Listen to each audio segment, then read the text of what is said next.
Mari kita akan membaca itu di dalam Injil Yohanes.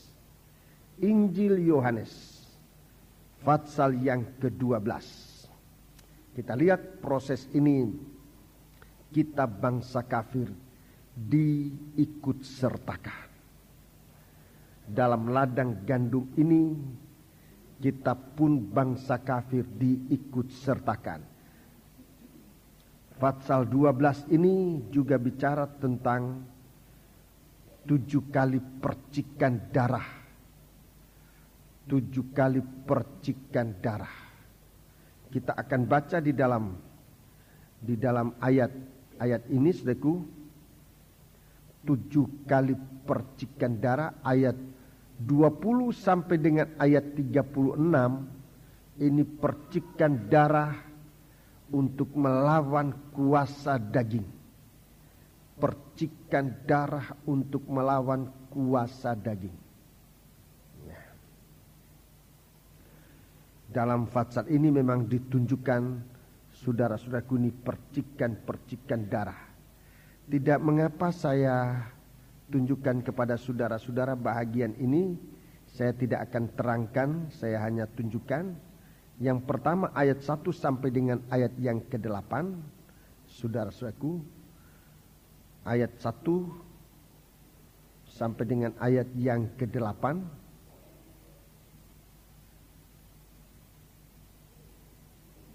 Itu percikan darah melawan keinginan akan uang. Itu yang pertama. Percikan darah untuk melawan akan uang. Kemudian ayat-ayat berikutnya, percikan darah untuk melawan tinggi hati, kesombongan.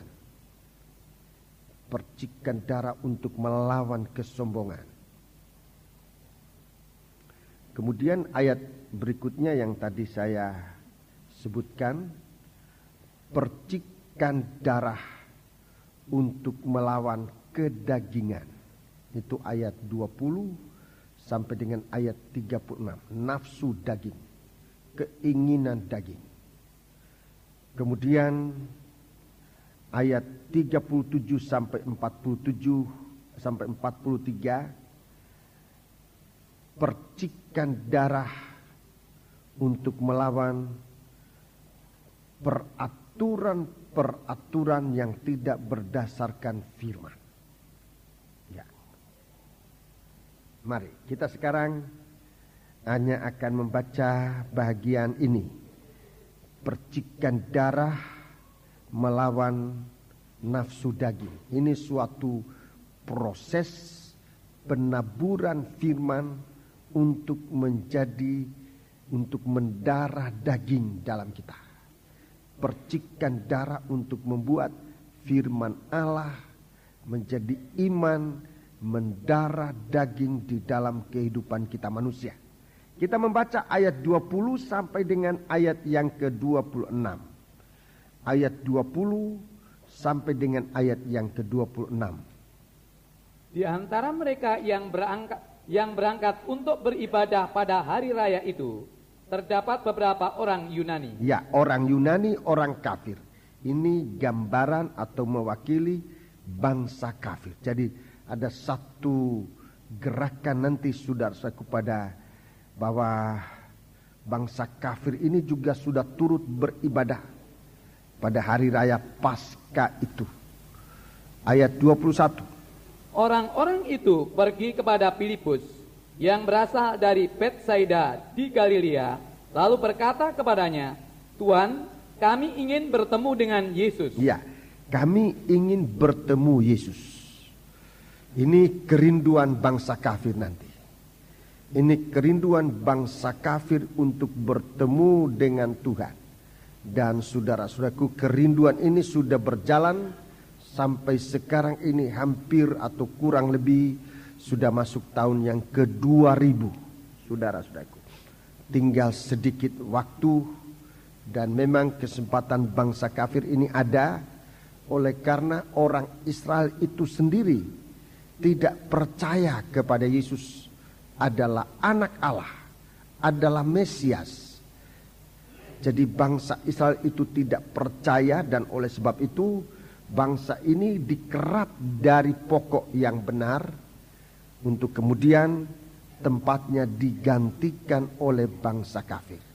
Kita ditempelkan pada pokok yang benar itu menjadi carang. Kita tadinya dari zaitun liar, dari zaitun hutan, ditempelkan pada pokok itu.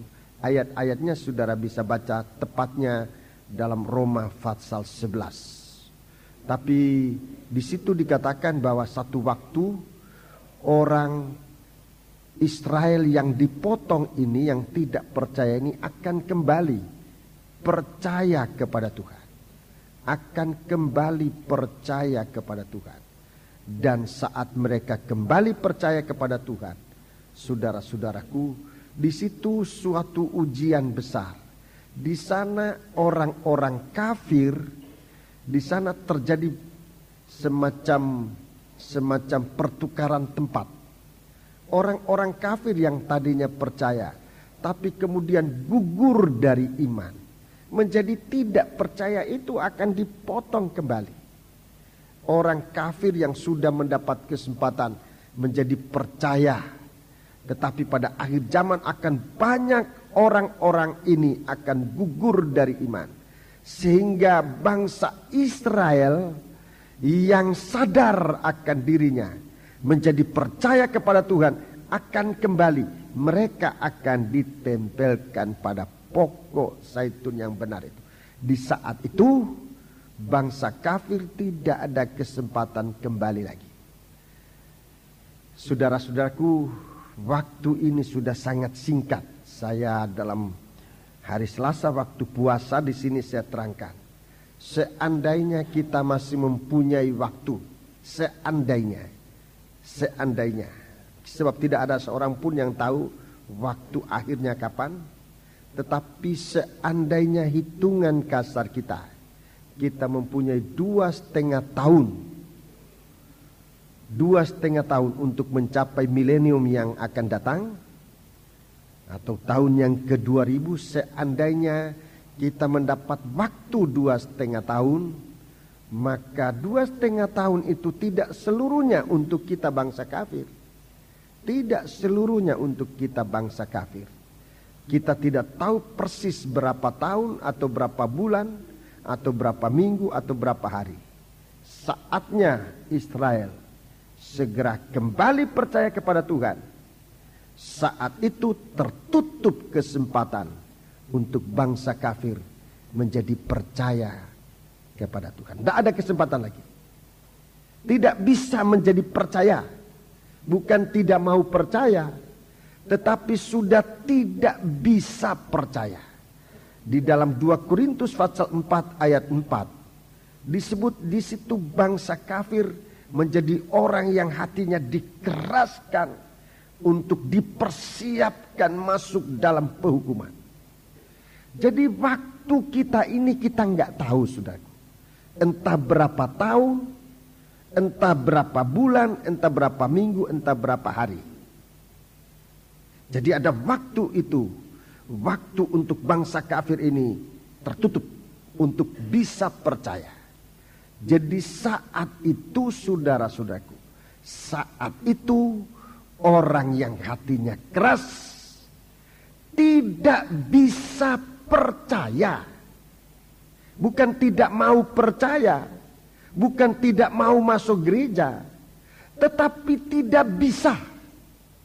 Kesempatannya ditutup oleh Tuhan. Hatinya dikeraskan oleh Tuhan. Seperti Firaun, untuk Tuhan menyatakan kuasa penghukuman atas hidupnya. Jadi jangan main-main dengan ini, saudara. Jangan main-main dengan kemurahan Tuhan yang memberikan kita kesempatan. Ada waktu. Ada waktu. Jangan selalu bilang tidak ada waktu untuk Tuhan. Nanti waktu itu diambil, saudara baru mau cari waktu, enggak ada lagi. Tidak ada lagi waktu. Sekarang waktu ini diberikan oleh Tuhan kepada kita dalam bentuk kemurahan. Bisa menggunakan waktu. Tetapi kalau dikatakan kemurahan, Bukan berarti barang murahan, bukan. Bukan berarti barang terlalu murah tidak dipakai. Kemurahan ini diberikan oleh Tuhan di dalam kasih yang besar yang perlu diperhatikan. Ada tempat kebaktian, bangku-bangku gereja dibangun di mana-mana.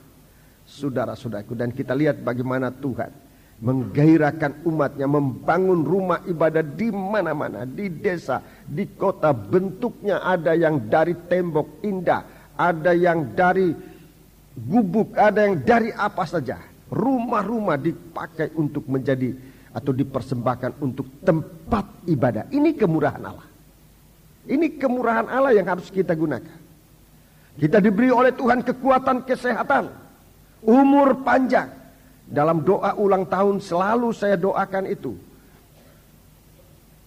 supaya perpanjangan umur dari anak-anak Tuhan ini dimanfaatkan untuk memuliakan Allah. Jangan disalahgunakan perpanjangan umur. Itu kemurahan Tuhan untuk kita semua. Untuk menggunakan kesempatan bisa percaya kepada Tuhan, bisa datang mencari Yesus.